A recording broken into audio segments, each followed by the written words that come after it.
Bukod po sa biyaya ng mahabang buhay, malaking bagay ang benepisyo ng gobyerno para po sa mga sentenaryo. Pero kung minsan inaabot ito ng siyam-siyam bago matanggap, gaya po nangyari sa isang lola. At yan po ang tinutukan ni Ivan Mayrin.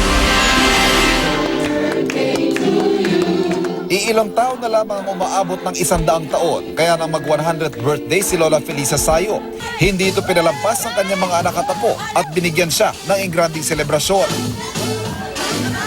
Ang edad ni Lola Felisa, 3 dekadang higit sa average life expectancy ng mga tao sa buong mundo noong 2015. Sentenaryo man, malakas pa si Lola, malinaw ang mata at pandinig at matalas pa ang pag-iisip. Sa pagkain talagang maingat ako, hindi ako palakain ng karne ng baboy, hindi.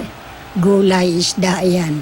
Pero sa mga nakalipas sa buwan, 2 beses siyang naospital. Sabi ni Lola Felisa, ayaw niya maging pabigat sa mga anak at apo. Kaya naisara niyang matanggap ng 100,000 pisong centenarian benefit na ibinibigay ng lokal na pamahalaan ng Maynila. Malaking tulong, panggastos kung ano man.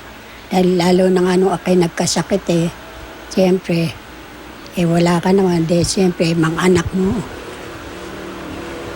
Yung mga anak ko lang umaano. Sabi ng kanyang anak, nung 1 taon pa sila nag-file sa Manila City Hall para maiproseso ang kanyang centenarian benefit.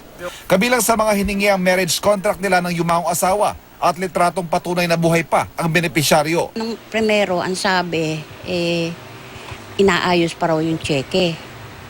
Tapos nung nag-follow up ulit yung kapatid ko, sabi okay na raw yung cheque after Holy Week daw. May 2 na ngayon. Kaya sinamahan namin si Lola Felisa sa Manila City Hall Office of Senior Citizens Affairs. Ang sabi ng OSCA, natagalan lang daw dahil sa ilang requirements pero handa na ang birthday gift ni Lola.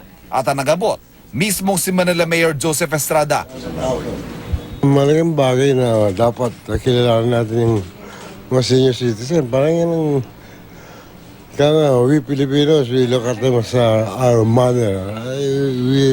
We respect our elders. Maraming salamat po sa inyo, Mayor. Maliban sa benepisyo ni Lola Felisa mula sa lungsod ng Maynila, may makukuha pa po sa DSWD National para sa susunod na 100,000 pesos niya. alinsunod naman ito sa Centenarians Act of 2016. Ivan Mayrin na nakatutok, 24 oras.